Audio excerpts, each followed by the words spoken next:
چہرہ ہے کہ انوار دو عالم کا صحیفہ، آنکھیں ہیں کہ بحرین تقدس کے لگی ہیں، ماتھا ہے کہ وحدت کی تجلی کا ہے برق، عارض ہے کہ والفجر کی آیت کے امی ہیں، گیسو ہے کہ واللیل کے بکھرے ہوئے سائے، ابرو ہے کہ قوسین شب قدر کھلے ہیں، گردن ہے کہ برفرق زمین اوج سریا، لب صورت یاقوت شعاؤں میں دھلے ہیں، قد ہے کہ نبوت کے خد و خال کا معیار، بازو ہے کہ توحید کی عظمت کے علم ہیں، سینہ ہے کہ رمز دل ہستی کا خزینہ، پلکیں ہیں کہ الفاظ رخ لوح و قلم ہیں، باتیں ہیں کہ طوبہ کی چٹکتی ہوئی کلیاں، لہجہ ہے کہ یزداں کی زباں بول رہی ہے، خطبے ہیں کہ سامن کے امڑتے ہوئے بادل، قرأت ہے کہ اسرار جہاں کھول رہی ہے، یہ دانت یہ شیرازہ شبنم کے تراشے، یاقوت کی وادی میں دمکتے ہوئے ہیرے، شرمندہ تابے لب دندان پیغمبر، حرف بسنا خانی خامہ بصریرے، یہ موج تبسم ہے کہ رنگوں کی دنک ہے، یہ عکس متانت ہے کہ ٹھہرا ہوا موسم،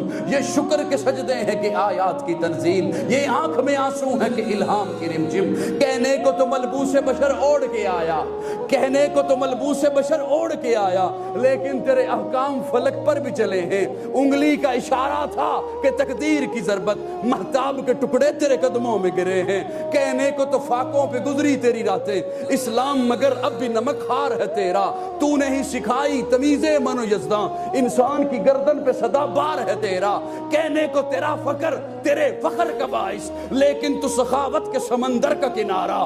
کہنے کو تیرا فخر تیرے فخر کا باعث، لیکن تو سخاوت کے سمندر کا کنارہ، کہنے کو تیرے سر پہ ہے دستار یتیمی، لیکن تو زمانے کے یتیموں کا سہارا۔